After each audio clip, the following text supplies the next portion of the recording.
What's up? Yo. So Andrew and I are sitting on a stairwell in the Tropicana Hotel and Casino in Las Vegas, Nevada, USA. It actually might be Paradise, Nevada. There's a difference, but... Is Paradise, Nevada a real thing? Paradise, Arizona is a thing. It's right near me. I'm pretty sure. Look up on your map and see where it tells you. Paradise, Nevada. It is a thing. Yeah, I'm pretty sure they call this little area Paradise, but... Well, because of the smell, they should try to change that name. Listen, this staircase in particular. So we're here at Sin City Ruby, sans Chris Oliver. Yeah. And we thought while we're here, we'll just try and talk about the conference in lieu of recording this week because we would typically record tomorrow, but we are here. So we could maybe just hit the ground running with what we've done since we've been here. Yeah, let's do it. So Andrea Fomera and I coordinated our flights to land in Vegas around the same time yesterday. And Andrew drove over from Phoenix and picked us up from the airport. So if this was an Always Sunny in Philadelphia episode, the title screen would be The Gang Arrives in Las Vegas. Yes. This is Remote Ruby. We got to ride Andrew's Mustang. Yes. So I know what it's like to be hip and cool. You know, as a boomer, I haven't ridden in a newer Mustang before. Yeah. People don't normally call me cool. I feel a certain type of way right now. They haven't seen your Adidas wardrobe. That's true. This man hasn't worn anything that doesn't say Adidas on it. It's true. I stopped trying to make decisions. I am Mark Zuckerberg of Adidas. Sponsor me, please. As soon as we got to the hotel, we ran into the Ruby on Rails podcast host, Brittany Martin. Yes. And we got to hang out with her in a absurdly long check-in line. An absurdly long check-in line, but it was made less bad because we got to hang out with Brittany, which is always awesome. We got to, let's see here. Well, you weren't there last night at first, but I had dinner with Nick, Schwaderer, and a bunch of lovely other people. Colleen was there, and obviously Andrea and I. But yeah, it was a great time. And afterwards, trying to get a craps game going. Yep. Andrew and I were the hype men. Yeah, we were. We walked to a casino. I guess the craps action wasn't hot there. No. Walked to another casino where the craps action just was not happening. No. And then I went to bed. Well, then we went back to the hotel and craps commenced without you, which I don't know how to play and I didn't play. I kind of just watched, but it's interesting. We did get to meet Eric Berry last night. Yes. That was cool. As the first, I worked with Eric and Nate Hopkins for almost a year and never met them in person. And it was great to see him and also to see Nate. Yeah. I got to shake Nate's hand this morning. It felt good. Yeah. I got to hug Nate. Felt better. Oh, dang. Yeah. It's hard to compete with you. Yeah, it is. Andrew and I, unplanned, have rooms next to each other. Yes. There is no adjoining door. Unfortunately. So the party stops when we say goodnight. Yeah. But it's a good thing, too. We might not sleep. Andrew told me about his nightly Batman routine, which I don't know we have time to talk about right now, but I do want to talk about maybe when we're back with Chris. Oh, no. Because I think last time we talked about your morning routine, not your Batman nighttime routine. No. Because I was hanging out with Eric a little bit after you went to bed, and then I hung out with Drew Bragg and Nick Schwaderer a little bit longer. And then they were like, we're going to bed. And I'm like, I'm going to go explore. Oh, we got to have pizza. That was New York. Good. And then go to an arcade. Yeah, that was so much fun. Yeah, Andrew's really competitive at air hockey. Yeah, dangerous even. And twice knocked the puck off. One time I was into the back of some poor bystander Ted, but... This is a problem that has surfaced in the past, and I'm sad that it surfaced again. But it reminded me of that because on the way back, we just ran into Drew Bragg. And yep.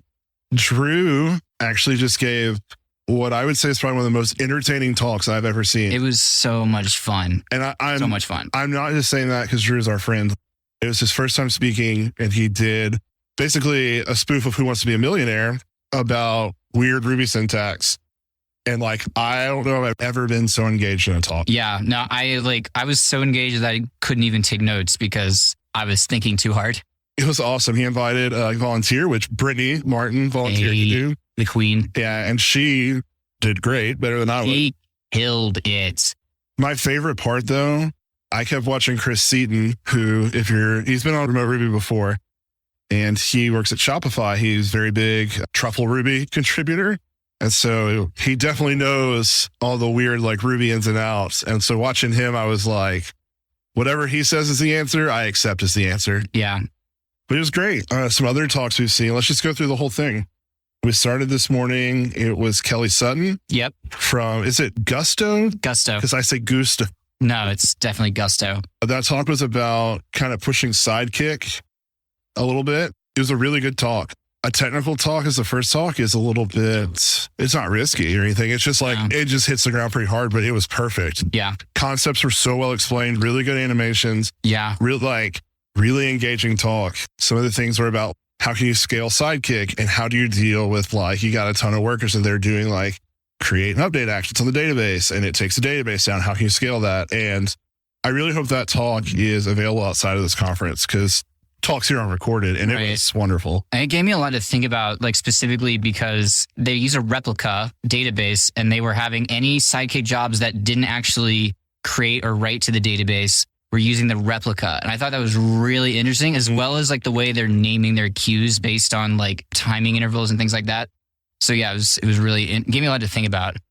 So when you use the read replica for your Sidekick job, it wasn't just like, oh, you're trying to write, there's an error, screw you. Right. They actually have a mechanism because of the way that Rails will raise an error, like a read-only error for active record. They actually rescue that and re-enqueue that job into the writable, like primary database. Yeah. That is so smart. And like, that is really amazing developer ergonomics. Yeah.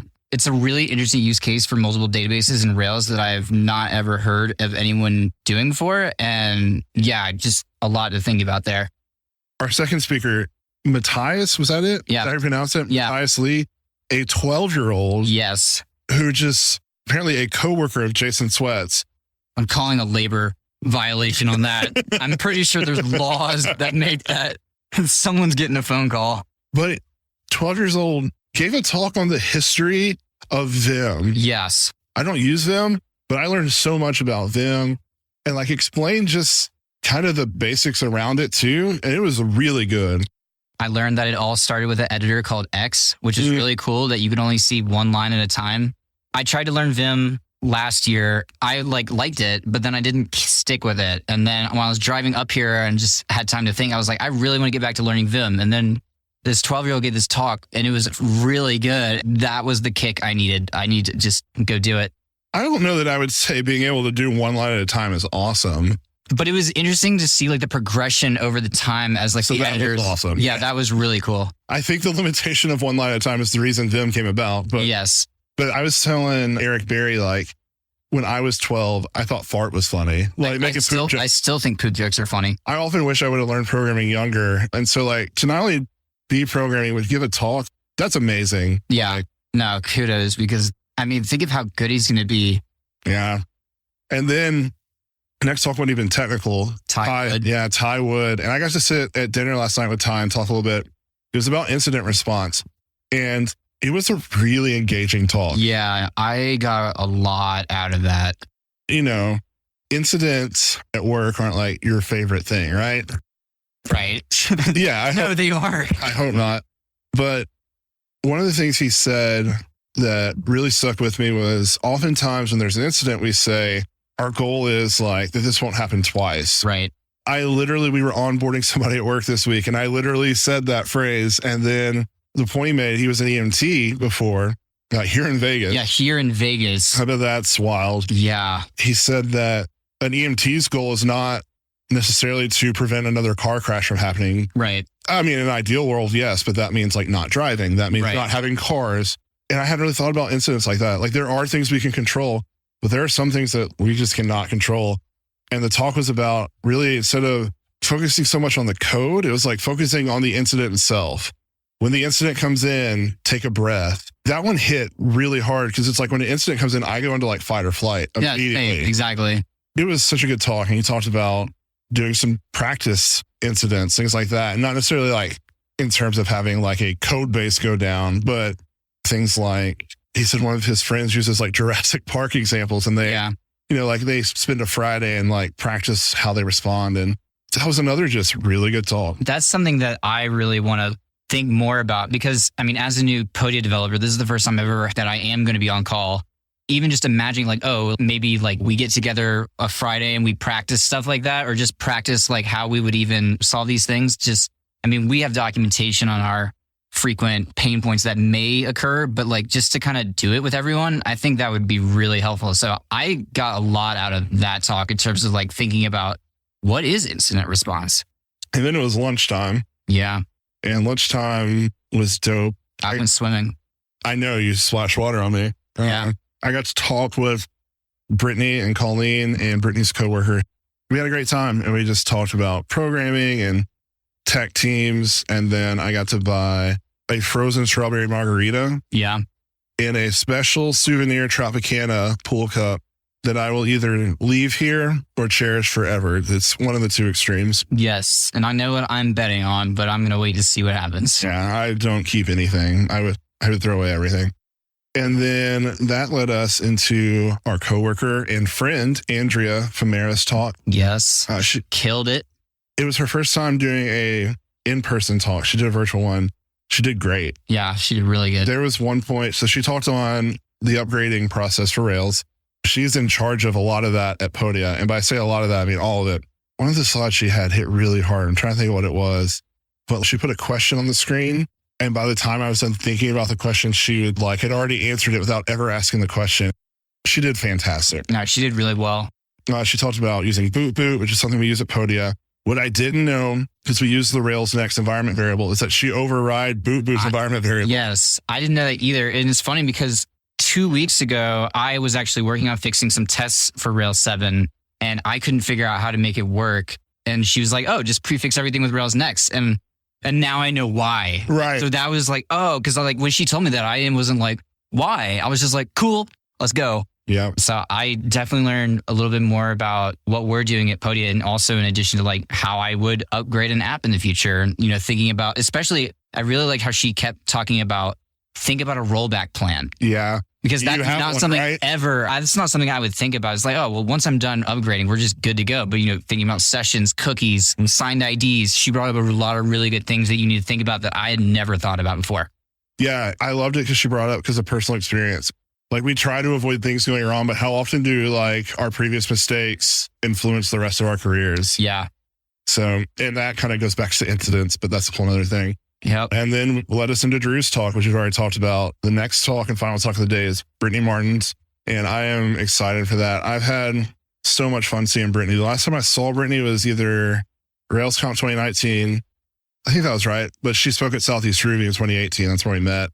And we talked a little bit. I was telling her at lunch, I just love that there are multiple Ruby podcasts now. And it's never been about them versus us or competition. Right.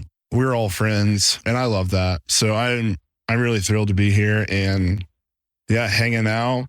There's a hockey machine at the bar here that is my best friend. It's his hype machine. I mean, yesterday Andrew and I were talking, and I was just slaying some bad jokes. And that air hockey machine, every time it felt like I had dropped a sweet ass punchline, it cheered or it talked about a fight. And I just want to shout out that hockey machine. And I haven't even gambled yet. We've been here for over 24 hours. So I got some work to do. Yeah. But no, this is cool. And hopefully the next time we pick up in this episode, we will either be talking about more talks or maybe even get a chance to talk to some people. Yeah. So we're going to sign off for now and pick back up soon.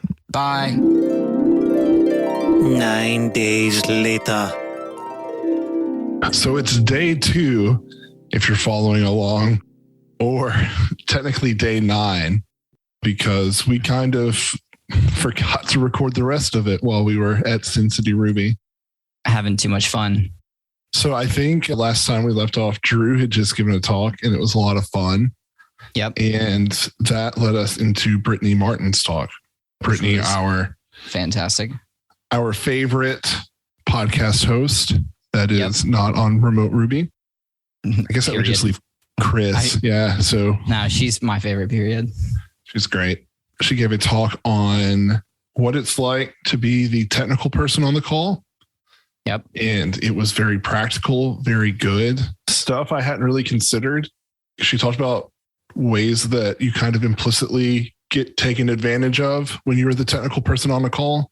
Right. and how to avoid those things, how to be direct. And it was really good. She also talked about ways to like set yourself up for success on the call, identifying yourself, identifying the problem, having a specific ask, or that was for the support ticket. But like when you join the call, number one, she was very adamant, like no surprise calls. People, you can't just send me a call link and be like, hey, can you join? Which I thought was great. She also gave a lot of really good, interesting like things about like elevating your second in command and confirming the agenda and giving introductions and recording the call and being honest with disruption and all this kind of stuff that I've never had to do because I don't have to. That's not really the capacity that I work in. People generally don't want me talking to customers, but it was just really interesting to get that perspective for someone in a role that I have not been in. Yeah, it was really good. It was a really excellent way to end the first day as well. For talking about being technical, it wasn't a technical topic. It was just a really good way to end the first day. What did you do after that talk? I hung out with Drew Bragg. Oh, cool. What'd y'all do? We were talking about something and he was like, I have to get changed. You want to just keep coming with me and like continue this conversation? So we were just hanging out in his room for a little bit until the reception, and then went to that for a few minutes, and then met up with you and Brittany and everyone, and then went to the Neon Museum. Yeah, that was cool. Benjamin Wood invited us to dinner. And so Andrea and I went there. Let's see if I remember names. There was someone named Chris and Dan, I believe. It was either Dan or David. And then Nick Schwaderer just kind of stumbled in and was like, hi. And we're like, there's a chair. And he's like, cool. And so that was a fun dinner. And then, yeah, we made it to the reception. Then we took that Uber went downtown, saw some old signs. So it was really cool. It's my favorite thing. If you're listening and you ever visit Vegas and you're like, I need a break from the strip, the Neon Museum, it's amazing. Yeah, I can confirm. As someone who is younger, like I had a lot of fun. It was really cool. And I took a lot of really cool pictures. So yeah, as a boomer, I just implicitly appreciate it. So yeah, it was a lot of fun. The light show that they did was kind of incredible to me. I guess someone who's done, yeah, I mean, someone who's done animation and 3D modeling and stuff. Basically what they did is they took all these old signs and an artist basically recreated them in some modeling software. And then they used projectors to shine lights on the non-working signs as to what they would have looked like in their heyday. And that blew my mind as like the quality of it, but also as someone who's done animation, I'm like, oh my God, this must have taken forever. Yeah, I think it's hard for me to explain the Neon Museum because like I've been a handful of times and like I'm trying to explain that show to people. It's like, oh, there's some old signs that don't work and they project light on them. It's amazing. But then like, I don't know, once I got there, this was my second time doing that part and I was just speechless again. Like it's so cool. It was super sick. So that was a ton of fun. And then we went downtown. Yeah, that was sick. I like that a lot. Yeah. So downtown is like OG Vegas, Fremont Street. So we took an Uber from there. Who was it? It was you, me, Andrea, and JF. Yep. And we went to go take a picture with $1 million at Binion's Casino. And sure enough, they don't do that anymore. And that was what heartbreak feels like. Yeah, it feels bad, man. Yeah, it's no good. But then just in the chat. One of the cool things about Fremont is there's a big video ceiling all the way down Fremont Street. Yeah. I think last time I was there, they played a concert. Oh yeah, it was a 1975 concert. And I love that band. And so I just sat there and like looked up and watched that the whole time. I love that. As someone who likes to be stimulated with lights and sounds and things. You're feeling it. I was loving it. How did I describe you in Vegas? You were like a party for people who don't party. You were having fun. It was great. I loved it. Yep. I got to see you get carded at a roulette table. Yes. I didn't drink the entire time or like do any gambling. But the one time we went to Fremont Street, I put like $10 on roulette and they were like, yeah, I'm going to need an ID. And I'm like, okay. JF had literally just put like 20 down. It was like, no problem. It was like, you're a child. So yeah. You did it. Oh, well, I am kind of used to it. It doesn't really bother me at this point. Then we got Evil Knievel pizza. Yeah, that pizza was really good. It is an Evil Knievel themed pizza place.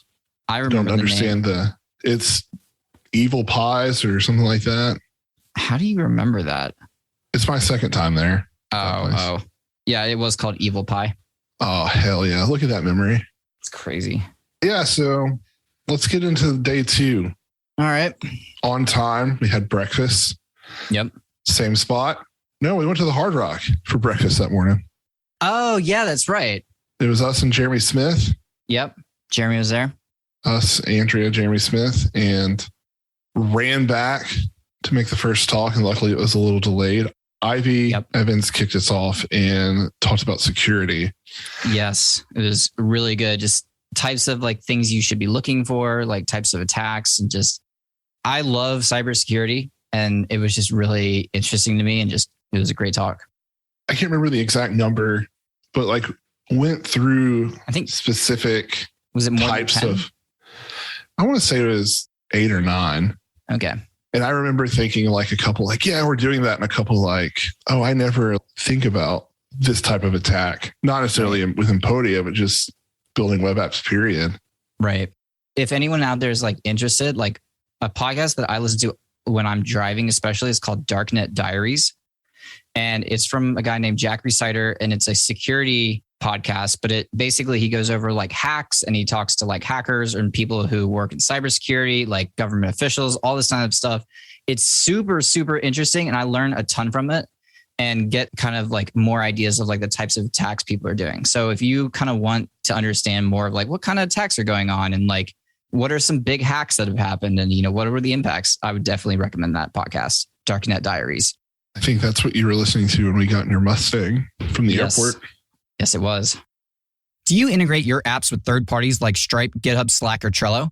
If you want quality webhooks, like Stripe's, for example, that's more than just sending a JSON payload to your customer's URL and calling it a day, right? That's where Hook Relay comes in. Hook Relay is a service that makes sending and receiving webhooks reliable, secure, and transparent, automatically. Some may even say magically. Users are amazed at the visibility they've gained into their webhooks. Without Hook Relay, you have no idea how many requests you're processing. With Hook Relay, you can watch your traffic, inspect each request, and much more. It's like X-ray vision. If your app or your integration partners are being flaky, you'll love the peace of mind that comes with knowing that no matter what happens, Hook Relay will make sure that your webhooks are delivered. Skip days of grunt work rolling your own webhook system and get reliable webhooks for your app in minutes, not days. Go to hookrelay.dev to get started and check webhooks off your to-do list. That's hookrelay.dev, all one word. All right, Nikita, the next talk. We talked about testing. Test your tests.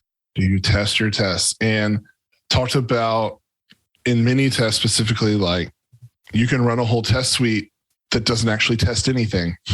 Yes, and I've actually run into this. Yeah, 0 assertions, but 12 passing tests was the example. Yes. And then talked about also like rebuilding this kind of thing in RSpec, because RSpec doesn't tell you like the number of expectations that were run. Mini tests will tell you the number of assertions. Right. Yeah, I've run into this before because it looks like the tests are running because you get like green dots all across the screen, but they're not.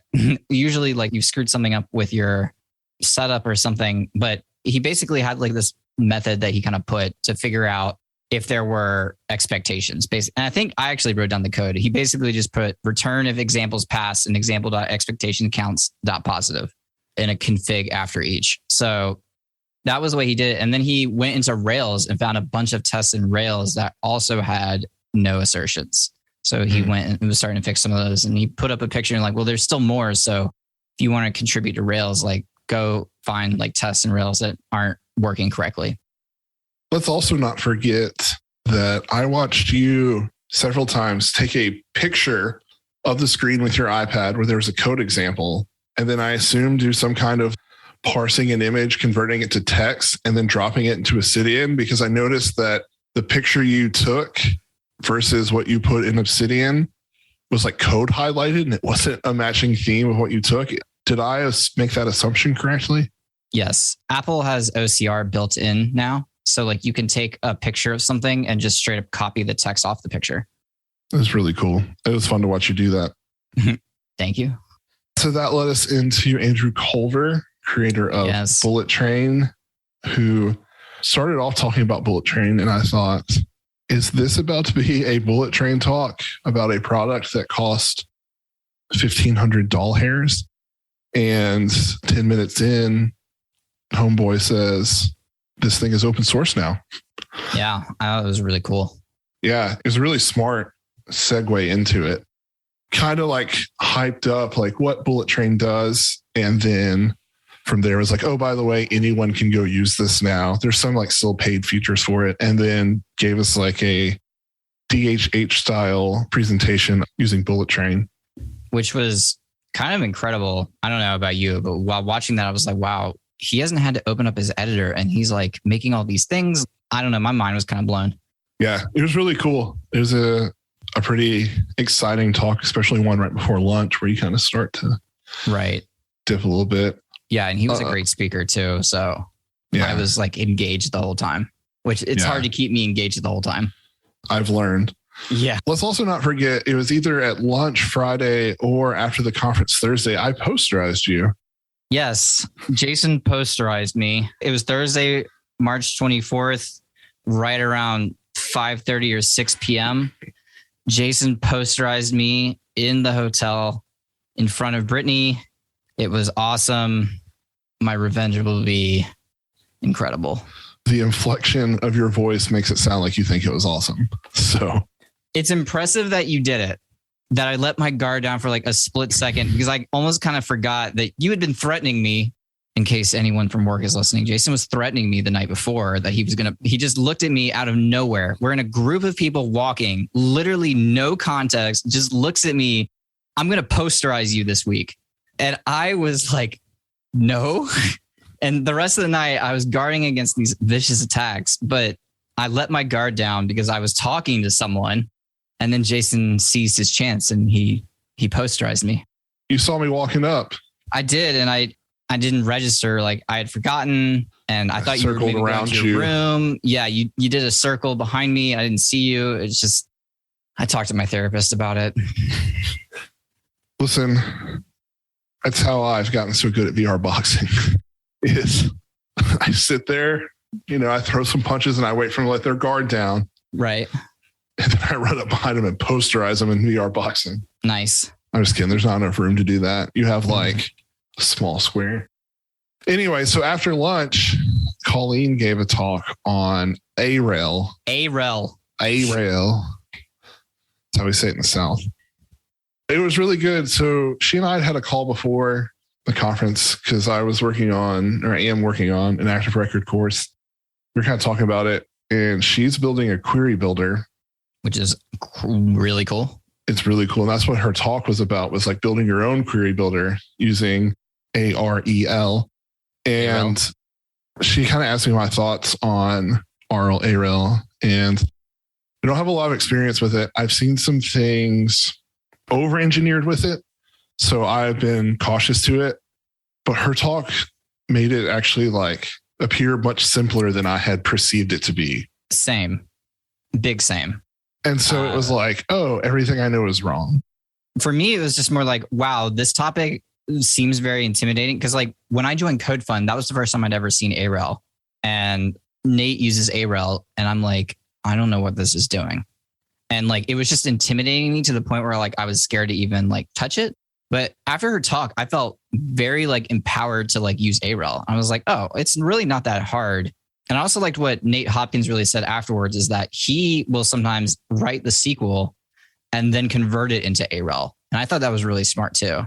Yeah, that's interesting. And one of her examples was taking, I think it was a select or maybe a where query, where it was a string passed in, and converting that string to just be an Arel command, Arel command. Sorry, I saw Andrew die inside. And because Active Record is built on top of Arel, it can just take that in as an argument, that type of command, that object. And yeah, it's really fascinating. It definitely made me more interested in it. The thing I wish we would get is maybe an official, like, this is a public API, or like, it is safe to use this. I don't know, but at the same time, I don't know how fast it moves. So maybe it is just safe to use. I mean, people have been using it. I remember listening on the Bike Shed like years ago about Arel, and they were like, yeah, it's private, but like people use it. And I think the core team knows that they can't really just break it. Right. In college, I had the option of taking 2 different teachers for this like database course. And one of them was going to make me do a bunch of relational algebra and the other was not. So me being me, like, obviously I'm taking the lazy route, but she mentioned relational algebra again. And it's something that's come up in the past for me. And I'm like, I should just learn relational algebra. It can't be that hard. I said every single time before committing to something insanely hard. All right. Well, I'm excited to hear about how it's going next week. Oh God, no. Ask next month. Next year, maybe. I'm excited to see how it's going in 2032. Yeah. That took us to Nick's talk. Nick Schwaderer. I was talking to Brittany about Nick, and I was at the speakers dinner Wednesday night, and the way the table was kind of set up, like I kind of ended up a little like isolated at the end. Like people would like try and break me the conversation. It's just difficult with where I was sitting. Right. And Nick just came down there and just opened up and talked to me for like a half hour. And Nick has such an amazing presence. Nick is a wonderful human. I love Nick. His talks are always my favorite. I love going to his talks. This talk was awesome. So he told us that there would be a talk in an intermission and then the rest part 2 of the talk. And it was amazing. The first part of the talk was by Schwad. Yeah, his the detective, the Ruby detective. Yes. And then there was a video interlude that was a Y, the Lucky Stiff video, like some kind of video Y had made back in the day. And then Nick showed up for the second part of the talk. It was so fun. And as the speaker going after Nick, I was so frustrated because I was like, I don't know how you come after this talk. It was so amazing. It was great. It was about Hobix, which is a gem that Y had created for building out his blog, I think. And it was really interesting the way it worked, but it was never published. It wasn't published on Ruby Gems. It wasn't published on Ruby Gems. Right. So Nick was able to basically resurrect this gem and it's now on Ruby Gems. So I thought it was really cool to just kind of watch him like kind of going through like how he found this in all the old code and like trying to like make it work on new Ruby versions and like what he did to accomplish that. It was just really interesting. How did you pronounce it? Hobix. Hobix. Okay. That's what I thought. In my head, I thought I heard you say Hobix, and I was like, wait a second. No. But Hobix. I also didn't take my Adderall today. So. Cool. Bet. And then you went. Yeah, I don't even know how to talk about my own talk, but I can talk about your own talk. Talk about my own talk. Jason was the cleanup hitter in this conference. And for good reason, because Jason, if y'all don't know, is an amazing speaker. His talks are full of energy and fun and very detailed. And Jason came in like, I don't know, a shooting star. And he got everyone in the room to start cheering for Ruby, which he posted on his Twitter. And then he got into a talk about the databases, about check constraints, materialized views, caches, functions like check violations, and all this stuff that I didn't know. So it was just really interesting to like see that talk because you had showed it to me before, but like the energy in the room and like the laughter, it was great. It was a great talk. Jason did fantastic. You also, when I showed it to you, it was like, hey, I've got to go. I just zoomed through my slides, so I didn't really get a chance to like give the presentation to you. So right. I felt very good about that talk. It was a lot of fun for me. The database stuff is stuff I like. So right. It was cool. I appreciate the kind words. I had a lot of fun. I was disappointed that the little shop outside the conference area didn't sell a full bottle of champagne. So I had to buy 2 little bottles of champagne to drink during my talk. But yes. And then it was the end of the conference. That was it. And then we went on adventures. What did we do Friday night?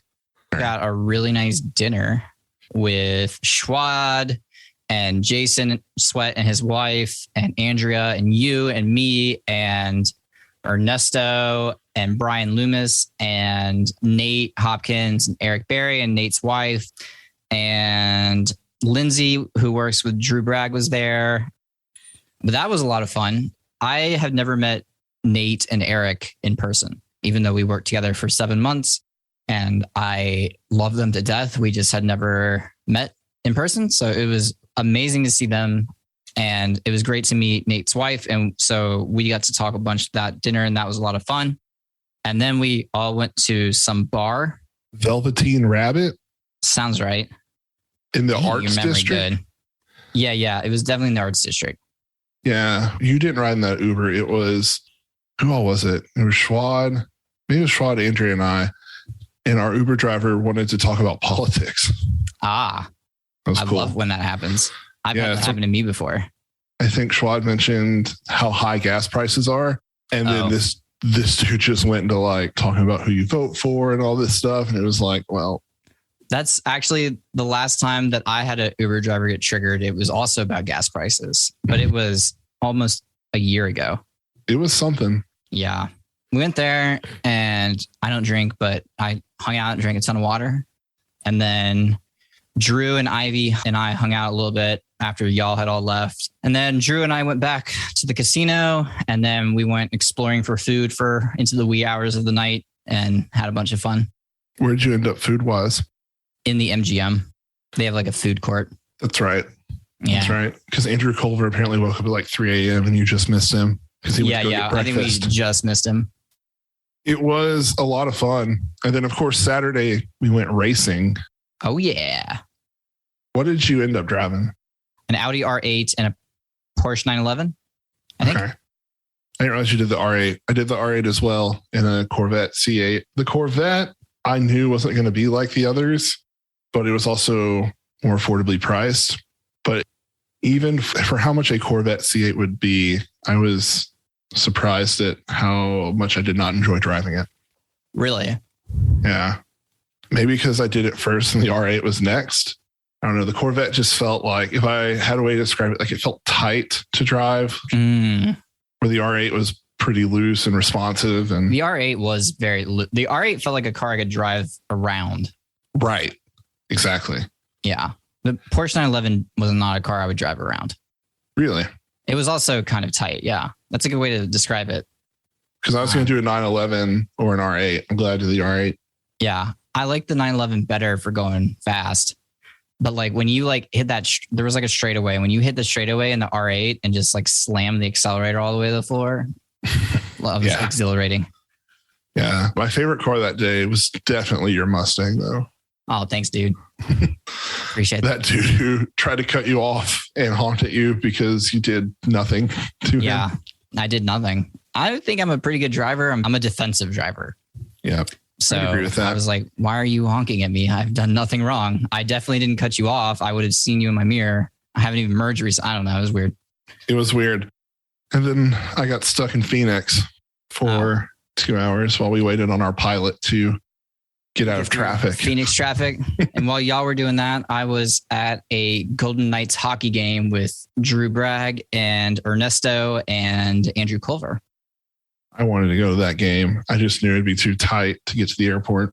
Yeah. I mean, not to insert FOMO That's here, fine. But well, it wasn't so much that the game was like super great, the game itself. It was just that the stadium was super cool. I was like, they should do all sporting events like this. It was just, it was Vegas. So they did it up big. It was a lot of fun, light shows and, smoke and DJ doing like a show at halftime. It was awesome. Would you go to a Raiders game? Would I go to a Raiders game? No, I would not. I imagine it's probably a similar experience. I'm not going to a Raiders game. That's where I draw the line.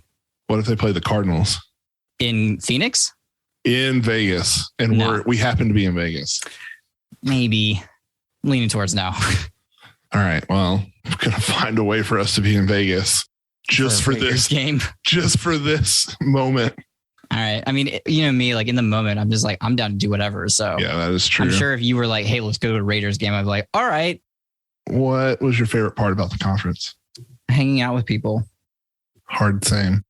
I really enjoyed getting to see Vegas for the first time, and I couldn't take full advantage of it. But like, I was like, dang, if I could though, it would be wild. But I really enjoyed Vegas. I enjoyed getting to see you and Andrea, as always, getting to see a lot of internet friends I hadn't seen in a while. I always enjoy hanging out. Some I had never seen. Yeah, Like, same. We were just friends on the internet. Yeah. So I always like meeting people in person who I've been friends with on the internet. That steak dinner was really good. And yeah, I think. My second question was, what was your favorite meal? It was definitely that steak dinner, but I don't know if it was just the food or like the company. Yeah, it was a good meal. I think food wise, it's tough. I really liked all the pizza we ate. Oh, I enjoyed the pizza. We did New York style pizza, New York. And that Evil Pies was also kind of that New York style. It was good. It was really good. Yeah, I really like that pizza. Well, to my knowledge, that was the only Sin City Ruby that will happen next year. Sweat is putting one on in Detroit. Yes. Well, I don't think it'll be called Sin City Ruby. That's a good point. So yeah, that's a really good point. Yeah, probably not. But it was fun. I would go to a Ruby conference in Vegas again. I would definitely go to a Ruby conference in Vegas again. It was fun. And I'm glad we got the opportunity. Next, we look forward to RailsConf. Yes, sir. And then I don't know if I do another conference after RailsConf, it would be RubyConf. Mm-hmm. I'm unsure if I'm going to RubyConf, but that's pretty far in advance for me to plan. So, I mean, in my mind, I'm like, I'll probably be there, but we'll see. My friend Pete was like, hey, if we're going to go to a baseball game, would you rather go in June or August? And I'm like, bruh, it's April. Like, dude, I'm going to a baseball game tonight. Are you? The Diamondbacks got one of their early games. I got nice seats for like $20. Oh, that rules. Yeah, no, so this tickets were ridiculously cheap. I'm a Cubs fan, but they're not very great right now. So, well, the Diamondbacks aren't very good either. At least they weren't last year. I don't keep up with baseball as much as I keep up with like basketball. Tomorrow I'm going to a Suns versus Lakers. Well, the Suns should win that one, no problem. Didn't y'all watch the Suns game? Yeah. What happened? Who won? So the Suns are the number one team. Let's go. I'm going to really paint this picture here. All right. Suns are the number one team in the NBA. Hell yeah. At this current time, the number two team is the Memphis Grizzlies. Not anymore. So we bought tickets a few weeks ago. It was Chris, his wife, Shannon, and I. And the day of the game, the Grizzlies announced they were resting like 5 starters. I was like, this is a throwaway game. But the Suns came out full force. Yeah. And the Grizzlies won. Wait, the Grizzlies won? The Grizzlies won. Damn it. Yeah. Yeah, I knew. I don't watch basketball at all. I knew that you had no idea of the score. And so I was really trying to sell this as. You were. You did. I fully believed that we won until the very last second. It was amazing. It was maybe one of the best games in terms of watching a bench beat the number one team in the NBA. It was awesome. All right, now, well, okay. Maybe. I don't know. I don't have any ammo because I don't watch basketball and I didn't watch that game. The Suns are still amazing. Let's go. Suns are still an amazing team. I think. Are we going to get beat by the Lakers? Is that what's going to happen? If you get beat by the Lakers, then it might be time to ask if the Suns are good. So. Oh. Isn't LeBron on the Lakers? He is, but this whole season has been wrapped up in the Lakers are doing terrible. I think as of right now, they're not even in the play-in to get in the tournament. Oh, sweet. Good. So that's what I'm saying. Welcome to our sports podcast. Yeah, welcome to the game. Interesting. Well, I'll let you know how it goes. All right. Well, it was fun. It was good to see you. Yep. See you again soon and talk to you in the old slack-a-doodle-doo. Slack-a-doodle-doo, baby. Bye.